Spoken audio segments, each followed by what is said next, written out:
Hello everyone, and welcome to my Days of Lies official channel. I hope everyone is having a wonderful day. Before we begin, please hit the subscribe button and give this video a thumbs up. It would appear that John's interminable search for an identity comes to an end in the Days of Our Lives recap for September 8, 2023. However, we did believe him to be an Alamein and a Dinara. Sarah gave birth to her new daughter before going unconscious, and Vivian prevailed over her numerous critics to win the victory. Let's take a closer look at what took place now. Marlena, Deidre Hall, asked John Doe, Dick Van Dyke, and his itchy feet to stay at Salem University Hospital long enough for her to hear her husband, the one she had hired to find the amnesiac's identity. Jem soon made an appearance and brought information. Jose Bell is the real John Doe. Unfortunately, that fails to evoke a memory. However, Timothy Robichaux's mention of the Korean War certainly does. It all comes flooding back in a flash.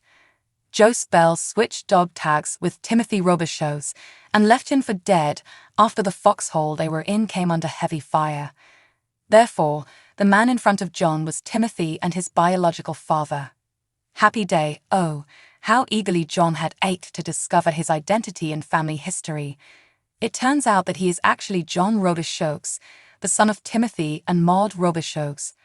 However, the real Timothy did not reincarnate as a mercenary shaman based in China who taught assassins, or something. Even today, the backstory is still extremely complicated. Louise Sorrell's Vivian insisted that she would remain at the Kyriakis mansion for the time being, regardless of what the others said. Also, with respect to Adrienne's make that Bonnie's, Judy Evans, attestation that she probably got away from the specialists, Vivian created her dismissal notifications. Justin Wally Kurth said that they were real after looking at them briefly. Vivian had her freedom.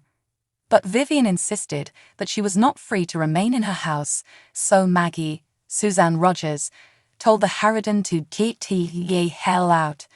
Neither until she had given her eulogy, nor, if that weren't enough, until the will had been read. Justin offered to get the will and read it right then and there in the hopes of speeding up the villainess's departure. The rub?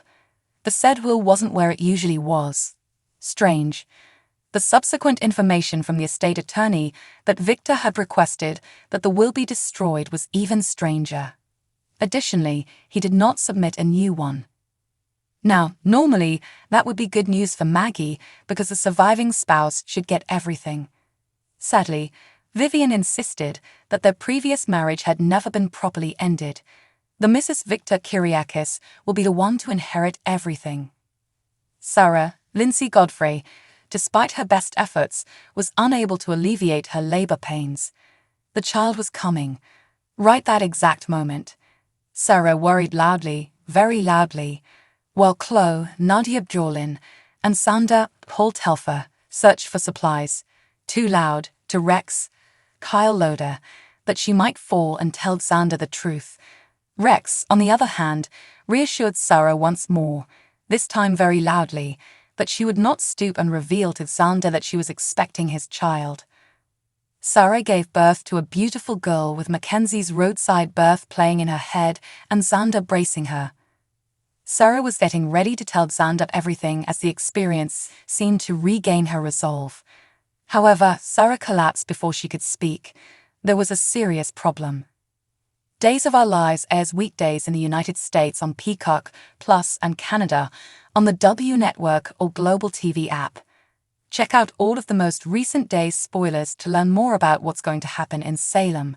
Additionally, click here for a comprehensive history of the show.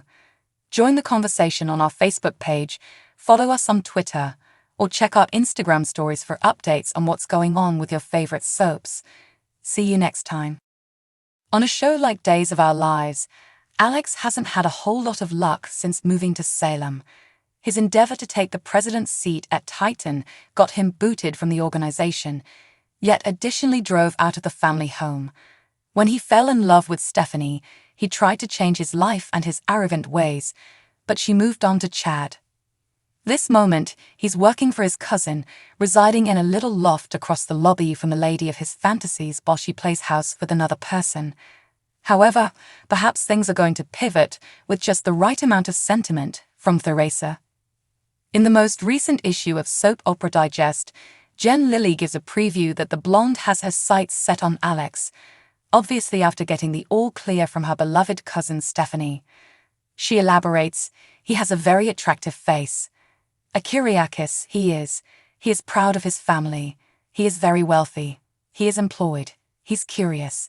He most certainly checks the crates on Theresa's qualified lone wolves list. And notice how she honed in on the crucial information that piques his interest, because Alex has also noticed Theresa. She and Alex are definitely attracted to one another, according to Lilly.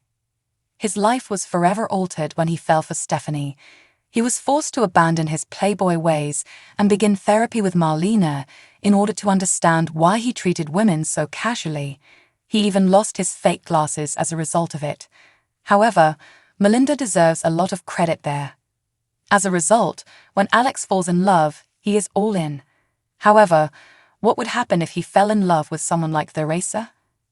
A person who isn't staying in Salem?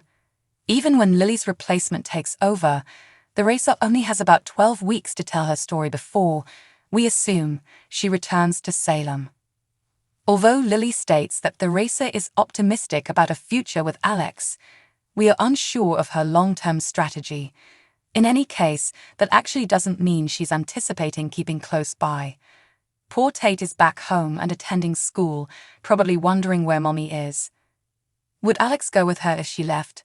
That could all rely upon various things, like how the battle for Titan goes. Even though Alex has switched to Dimera and Basic Black, you can bet that with Victor gone, he will make a play for his family's business. Alex has never been shy about wanting to be CEO. However, this does not imply that he will succeed.